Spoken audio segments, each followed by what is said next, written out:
You are now listening to Renewed Mind Revolution podcast with your host, Michelle Cook Hall. Please begin to take that good deep breath as we begin to refresh, recharge, and reset. Let's go. Welcome to Renewed Mind Revolution podcast with your host, Michelle Cook Hall. As always, it is my honor and my pleasure to be able to share some tips and some tools with you that I know would assist you in becoming a better you. Listen, I'm glad to be here.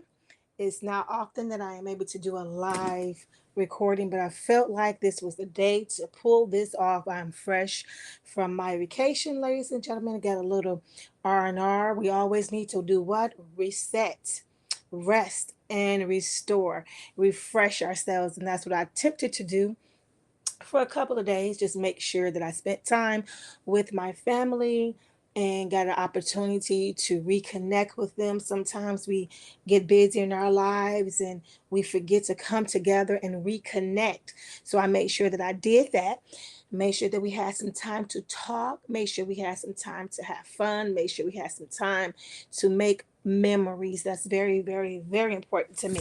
Listen, today it is very simple. I want to get right into it because I will not be with you very long on this podcast. But I wanted to talk about something that we indirectly talk about all the time.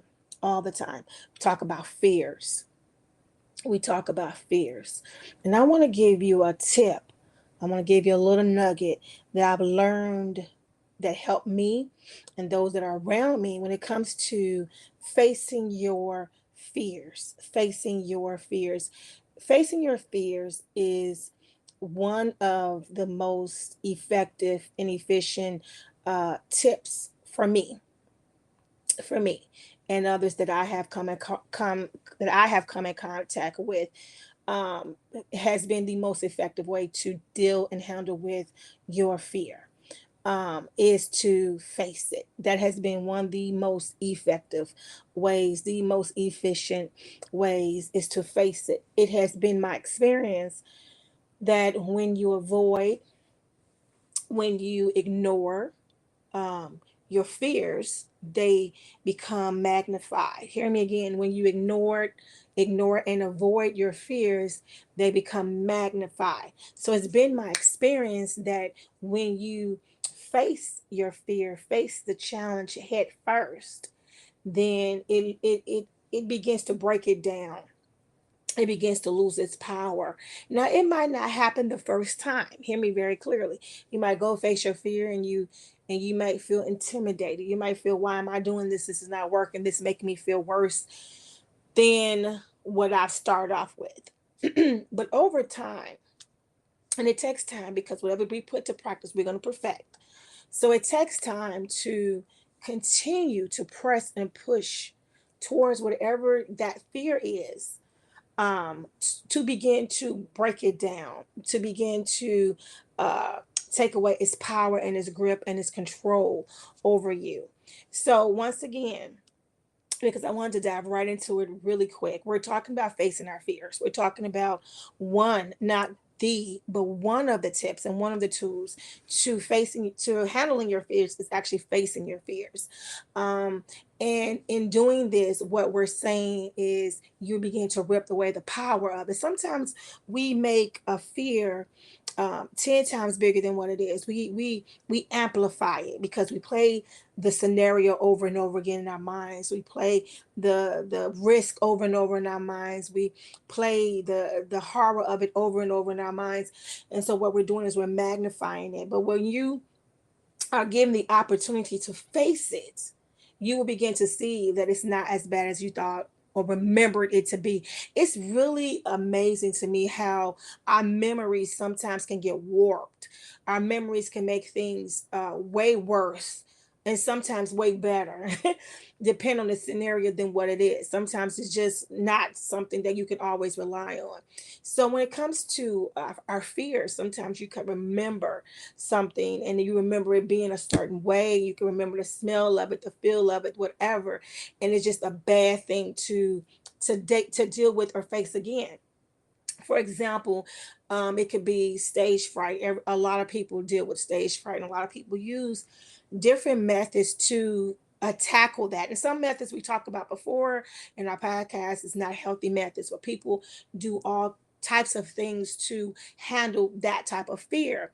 So imagine going up there the first time, and you shake and you breathe heavy and your heart rate, and the audience just, they're supposed to look at you, but it kind of seems as if they're staring through you, right? And you feel smaller and smaller and smaller, and then you realize that you can't perform, you can't sing, you can't speak, you can't do anything, whatever you're up there to do, presentation, whatever it is, you just can't do it. So now in your mind, every time you think about, okay, I have to give this performance, or I have to give this presentation, or I have to give this speech, or I have to give whatever in front of people, small, it could be a little, a family, moment, event or something, but it's just because you've been in front of people before. It did not work out for you, so therefore it's something that you avoid. So the more that you avoid it, the more that you put it off, the more that you run from it, it becomes amplified. So every time you're thinking about it, you're thinking about that moment.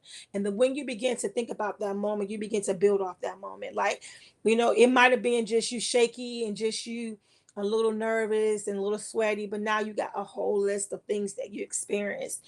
In your mind, the people were, just, looking at you with disgust. The people are looking at you with, this, I can't believe they're messed up this bad. I mean, you just begin to add on to this memory, this scenario. So the more that you do it, the more that you add on to it, the more that you're avoiding it, it becomes a monster. This one little moment, this one little fear, this one little issue. Well, it's been my experience that if you were to attempt, you might have to, if it's a presentation or a speech or singing, whatever, you might have to make certain preparations to make sure that it's a little bit more easier for you. But it's just my experience that if you face it, you will realize that that is not as bad as what you have recalled it to be. You might still be nervous, you might still be a little shaky, but it's nowhere near the monster that you made it out to be.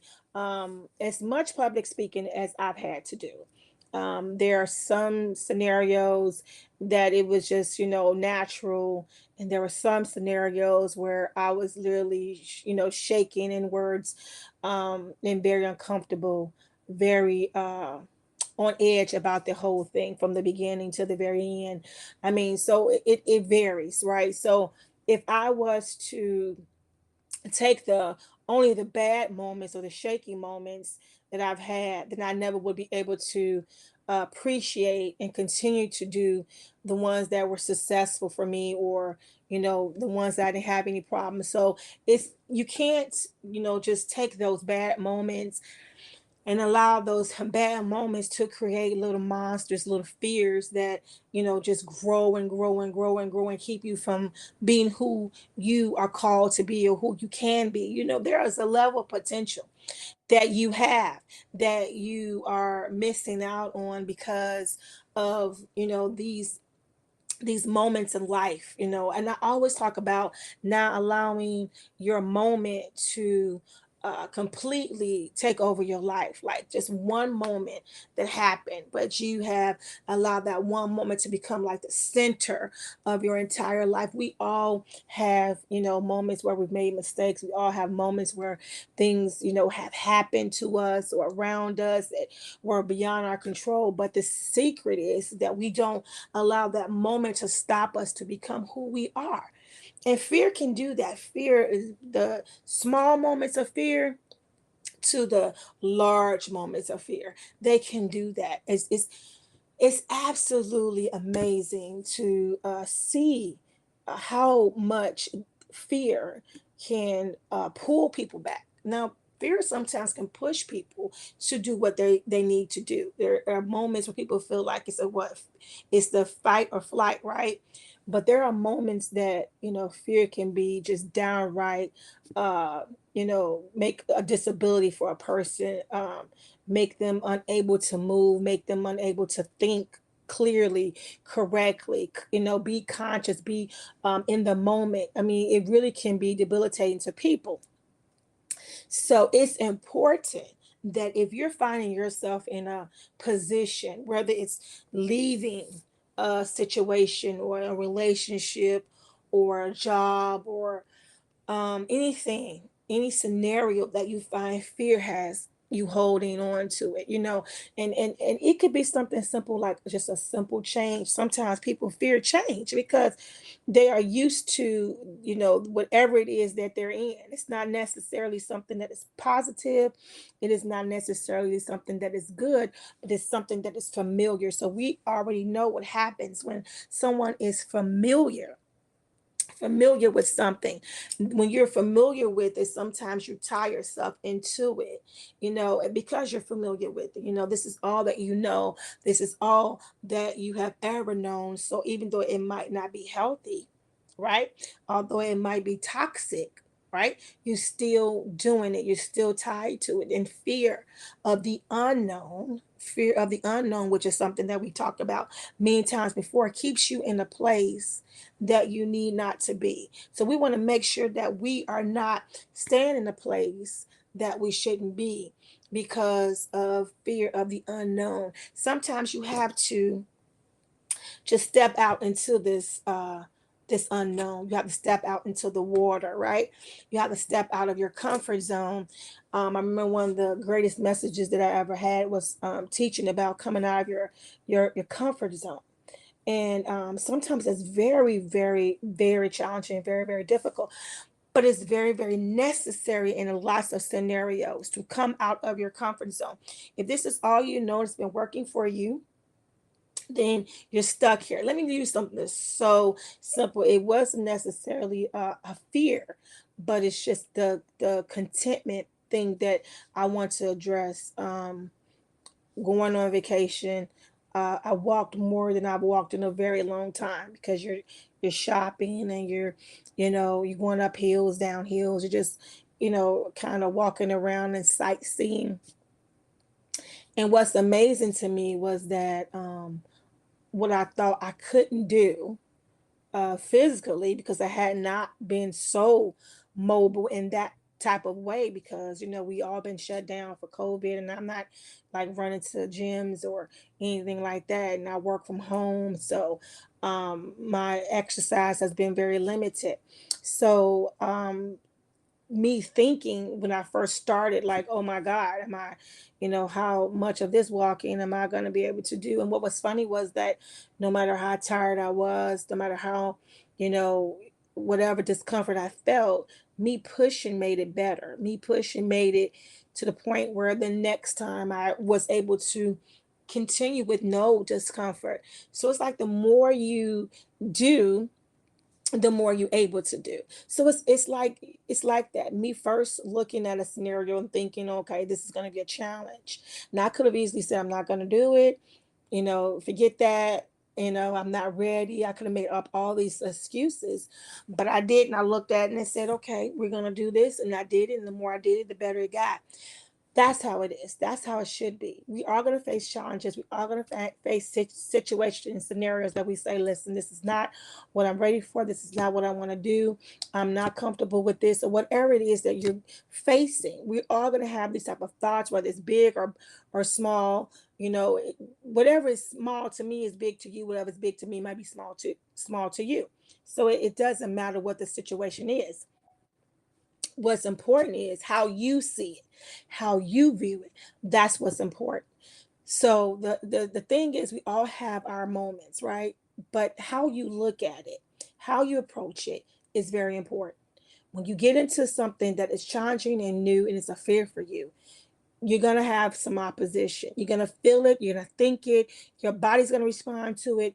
But what we do is we continue. We continue. It's amazing things that happen when you don't stop. Do you hear me, people? There are some amazing things that happen to you, to me, when we don't stop, when we keep going, when we keep pushing past what we even feel sometimes, past what we even feel. Keep pushing, keep going, and you're going to see some miraculous things happen for you. You're going to shock yourself. It's amazing to me the moments in my life where I kind of felt like, you know what? And I've shared this 1,000 times, but I'm gonna keep sharing it because it's my testimony. But where I felt like this is something that I cannot do, this is, something that is out of my comfort zone.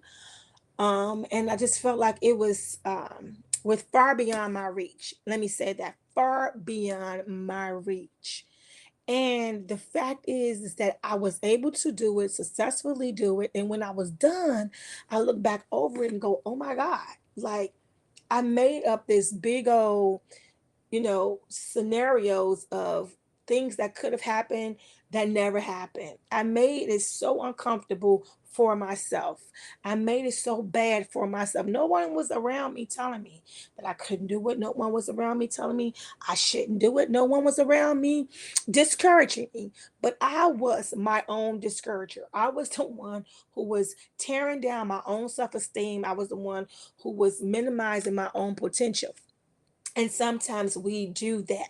Sometimes we we blame other people, but they're not even saying anything. They're not even necessarily, knowing what you're facing and what you're dealing with. But sometimes we are the ones who hold us back. We are the ones that keep us from doing the great things that we are destined to do. We are the ones who are talking ourselves out of our own blessings. We are the ones who are talking ourselves out of our own breakthroughs. Come on, somebody. We are the ones who are doing it. And so I am telling you today, if you were to come out of that, if you would stop that, stop telling yourself that you can't. Start telling yourself that you can. Start telling yourself that, you are strong enough, you are good enough, you are brave enough, you are smart enough. I mean, stop saying to yourself that everything bad is happening. If it's not one thing, it's another. When it rains, it pours. I can't get a break. Oh my God, I have been completely surrounded by that type of talk and thinking my entire life, which drove me nuts. It went against everything that I personally believed in. So it drove me nuts to hear it all the time. It creates such a vacuum, a sucking of life and joy and peace and happiness, that you can have when you just constantly is in the state of dread and gloom and doom all the time. Yeah, things happen, but you do not have to have that mentality like all the time.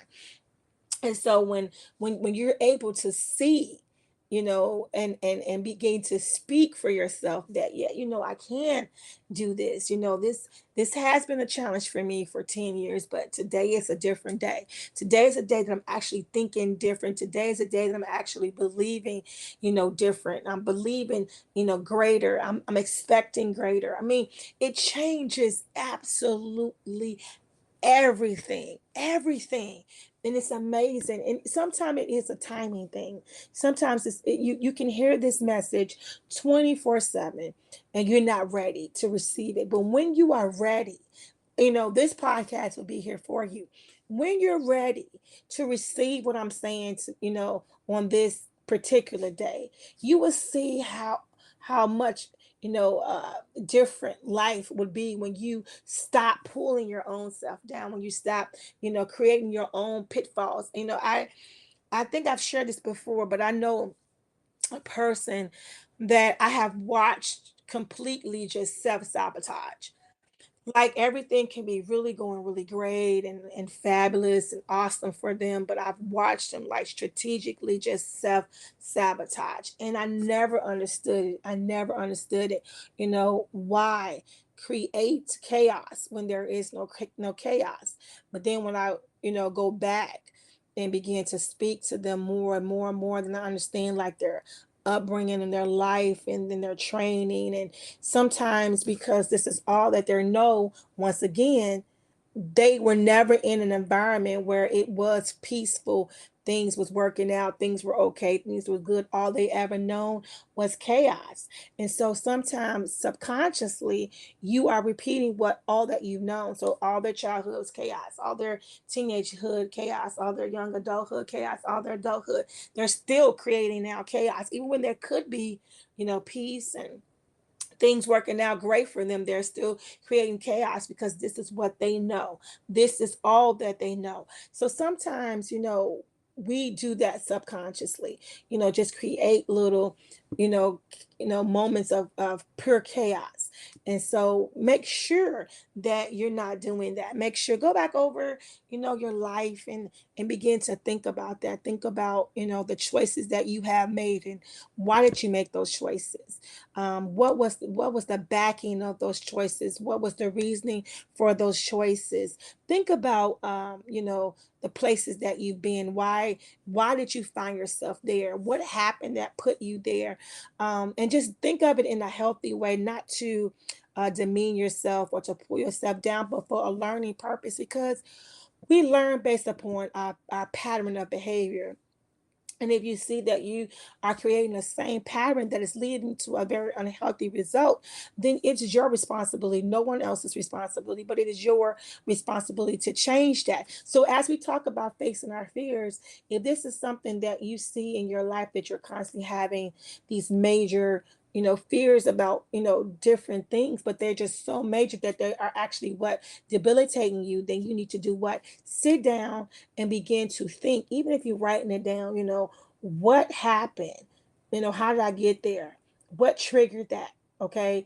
What was the moment that this happened? What was the moment that I stopped, you know, doing speeches, stop doing presentations, or start feeling nervous about doing presentations or speaking or singing or teaching or speaking in front of crowds, or small crowds, large crowds, whatever crowd it is, or speaking to people. Some people have trouble communicating. So when did this happen? When did I start having the fear of leaving this unhealthy relationship? When did I have a fear of leaving this job? Not just leaving, but a fear. What is my fears? Where is that coming from? Am I afraid of not getting another job? Am I afraid of, having nothing? Am I afraid? I mean, what am I afraid of? To be honest with yourself, begin to break these things down and see what it is that you're really afraid of, so that you're able to handle it in a more effective and efficient way.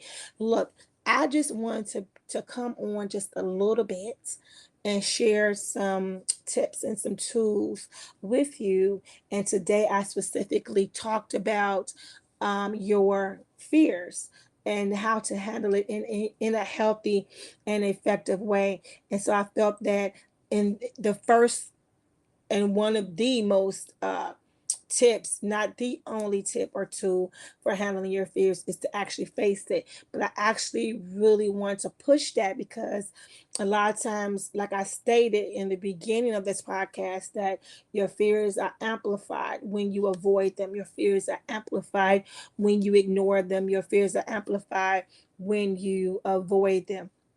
And so we want to make sure that we're not doing that. Although it can be extremely comforting to us and comfortable for us, it is not a good thing for us.